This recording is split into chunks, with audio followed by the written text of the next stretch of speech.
Good morning, students. This is Lecture 2 of Mathematics, Class 8th, Chapter 10, Visualizing Solid Shapes. In this lecture, we will discuss the following topics.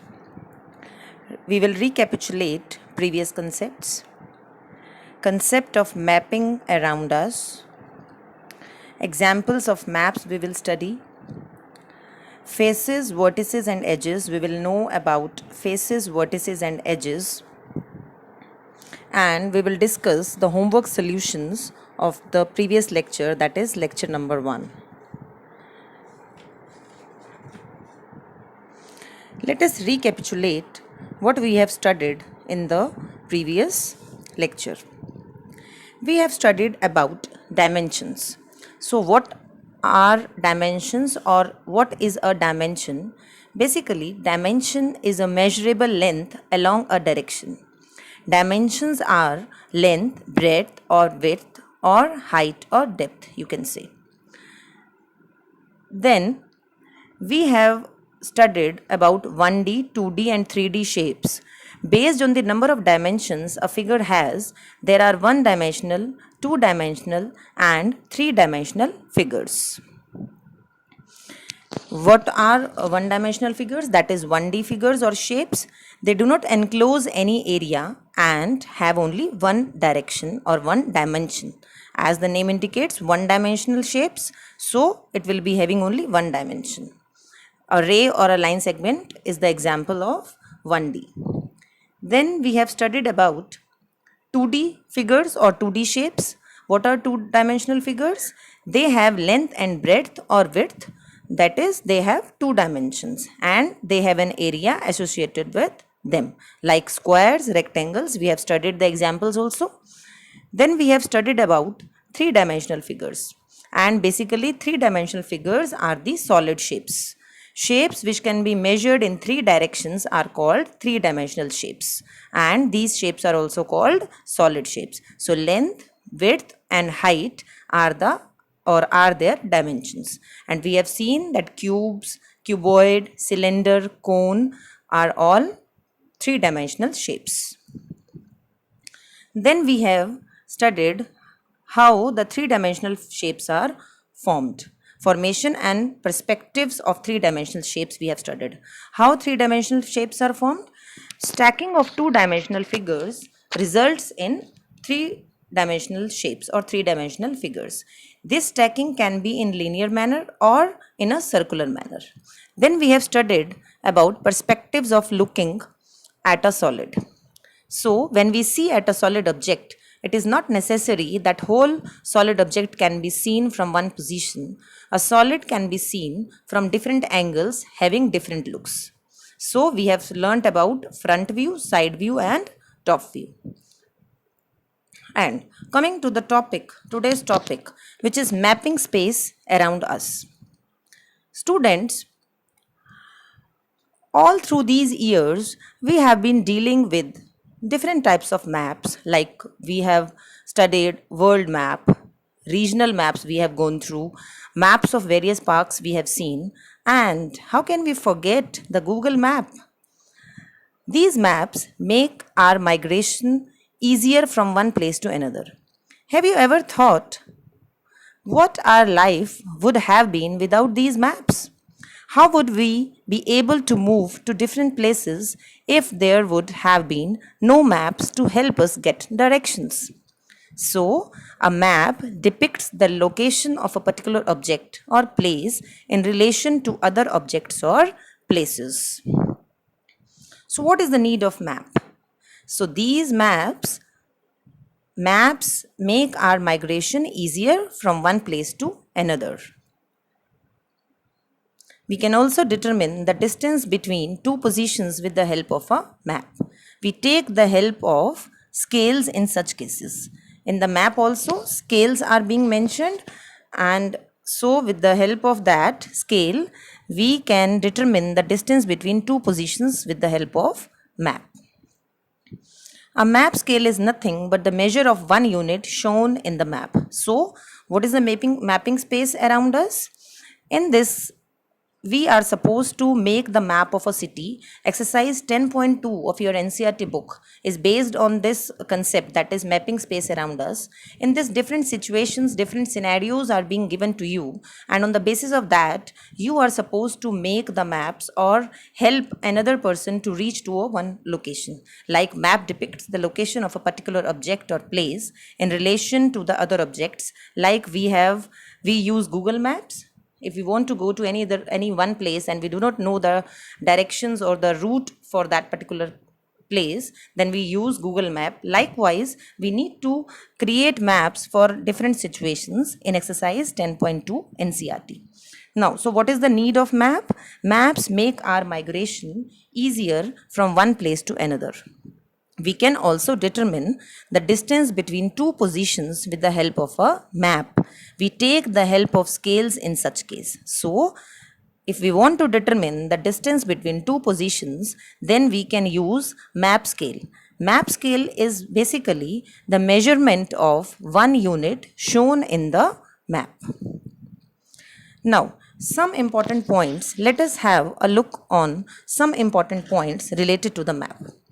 The very first one we will discuss is, to represent different objects or place, different symbols are used. Obviously, in the maps you must have seen that different symbols are being used because we cannot show all the particular objects in a single map. So, map symbols are being used. Second is, size of the object will remain the same irrespective of the observer's viewpoint. The size of the object will remain the same whatsoever we are showing in the map, irrespective of the observer's viewpoint. A map is different from a picture. There is a difference between a map and a picture. A particular scale is used to draw a map so that lengths drawn are proportional with respect to the size of the original figures. As we have studied about map, map scale is used. This is a point which is related to the map scale. So, important points related to the map are, to represent different objects or place, different symbols are used. We use map symbols. We use map scale. And another point is, a map is different from a picture and the size of the object will remain the same irrespective of the observer's viewpoint. Now, let us think of a scenario where you want to move from place A to another place B in your city, but you do not know in which direction you need to move in order to reach there. What would you do in that case? So, in such a scenario, you would look for a map of your city which helps you visualize the directions you need to travel in order to reach point B from point A. Thus, by following these directions, you can easily reach from one place to another. Now, here in this, I am trying to make you think of a scenario where you are supposed to move from one place A, suppose, to another place B in your city, but you do not know the direction. Then in that case, you will have a look on the map of your city, which will help you visualize the directions you need to travel in order to reach that particular point from your place. Thus, by following the directions, you can easily reach from one place to another. Let us take up an activity now to draw a map which will help us get directions in order to reach Rohan's house, say, from Raman's house. Here, place A and B are named as Rohan's house and Raman's house. So, this is a map. I have tried to show you how you can make the map, this is a map shown below, which has both Raman's house and Rohan's house located on it. This is the map you can see, and you will be easily able to reach to Rohan's house from Raman's house. Now, if you will observe this map keenly, you will notice direction symbols on it. These direction symbols are also known as map symbols. In some maps, you will find symbols representing trees on roadside, river bodies in cities, etc. You can see the map again. This is the map. So here, map symbols are being used to reach from in between these two houses, that is Raman's house to Rohan's house. So these direction symbols are known as map symbols, and in some maps you will find symbols representing trees on roadside, river bodies in city, etc. Thus, map symbols are important components of map that help us visualize the information in the most conducive manner.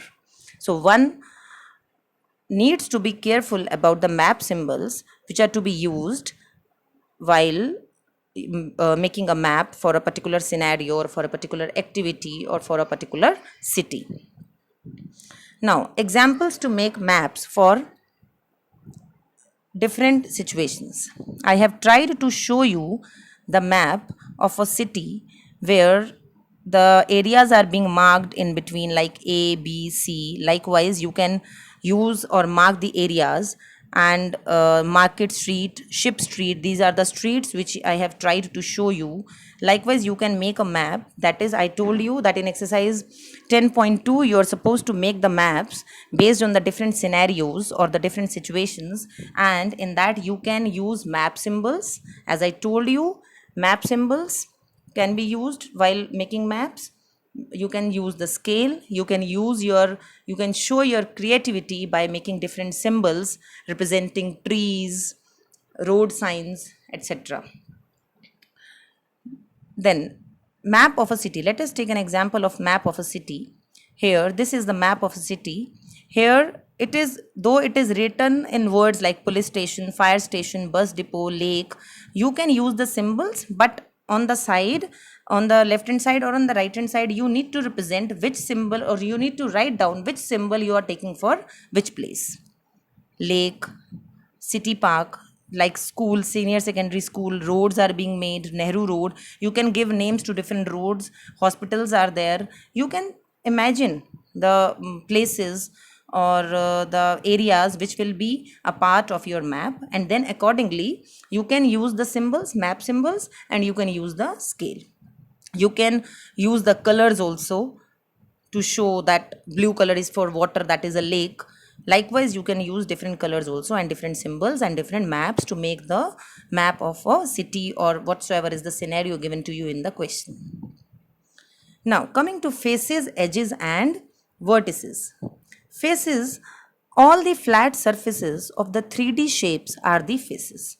So, all the flat surfaces, as I told you that in this chapter we need to deal with 3D shapes. So, all the flat surfaces of 3D shapes are the faces, and solids have more than one face.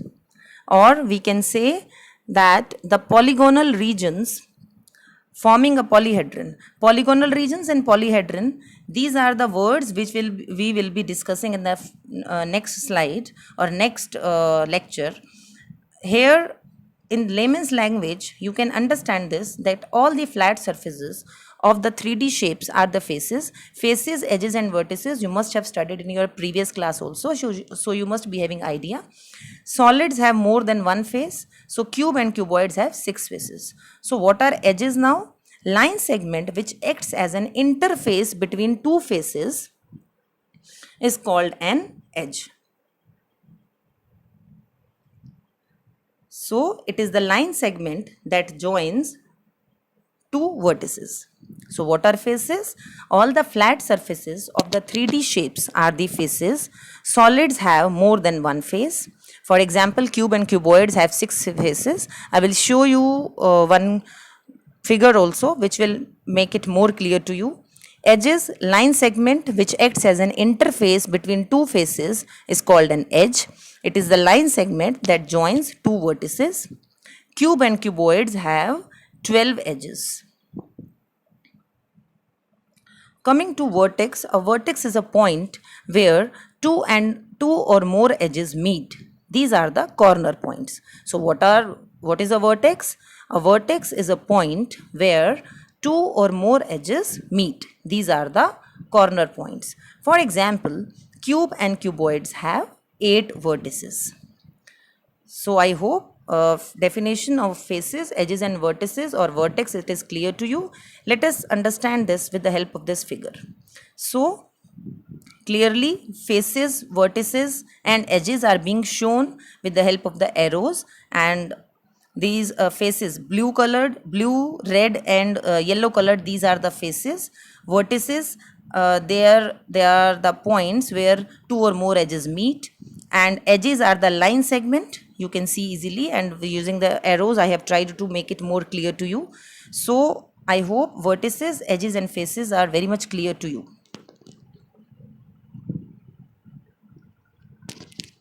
Coming to homework part. Now, students, I hope you must have gone through exercise 10.1, and I will be discussing that homework solutions for question number 4 in the next few slides. Then your homework is you are supposed to complete question number 1 to 4 of exercise 10.2 in your homework notebook. As I told you that in exercise 10.2, different scenarios are being given, and on the basis of those scenarios you are supposed to show your creativity while making the maps according to the requirement of that question.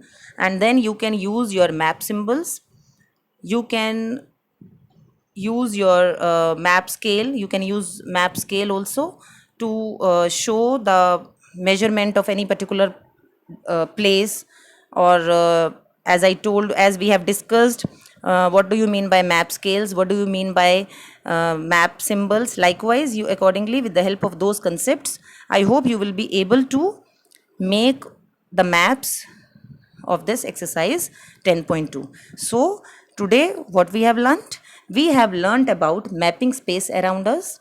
Basically, a map depicts the location of a particular object in relation to other objects.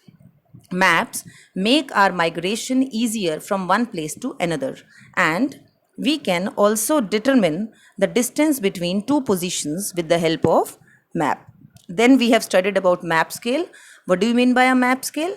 A map scale is nothing but the measure of one unit shown in the map. Then we have studied about map symbols. The direction symbols which we use in the maps, like to represent trees on the roadside, river bodies in the city, they are known as map symbols. Then we have learnt, or map symbols are important components of the map which help us to visualize the information in the most effective manner. Then we have learned about different situations, how to make the maps for different situations, and now you can show your creativity to make the maps in your homework notebook. Coming to homework solutions, here in question number 4 of exercise 10.1, you are supposed to make the top view, front view and side view of the given objects. These are the 4 parts which I have tried to discuss here. So coming to first 2 parts, a military tent, you are supposed to make the front view of this tent. Then looking at this figure, military tent, clearly arrows are being made in all these figures from where you are supposed to look at the figure on the front side, top side and top view and side view. All these where the arrows are being mentioned, using those arrows you can look at the figure from different perspectives, or different like front view, top view and side view you can make accordingly. So for first military tent, front view will be this, 2 triangles you will be able to see. Side view will be this rectangle, a sort of rectangle. Then top view, in the top view you will be able to see the edges, and this will be like this. For a table, these will be the front view, side view and top view. Top view will be definitely a rectangle. If you will look at the table from the top, obviously the top of a table is a rectangle, so it will be a top view will be a rectangle. Likewise, front view, side view and top view, I hope you will be able to make these figures. Coming to third part, that is a nut. Here in this front view, Front view of a nut. Here you can see these three side two rectangles will not be shown, the width of those rectangles will not be shown as it is in the figure, so they are being thinner as compared to the middle one. This will be the front view. Side view will also have these faces, and then top view will, you will be able to see that hexagon that is made already on the top of a nut. Then we have hexagonal block. For this, front view will be this hexagon, side view will be these two faces, and top view will be all these three faces. So I hope you have understood all the front view, side views and top views of these very four parts, and the concept of mapping space around us, I think that will also be clear to you. So I hope you will be able to do all the questions based on the concepts. Thank you so much.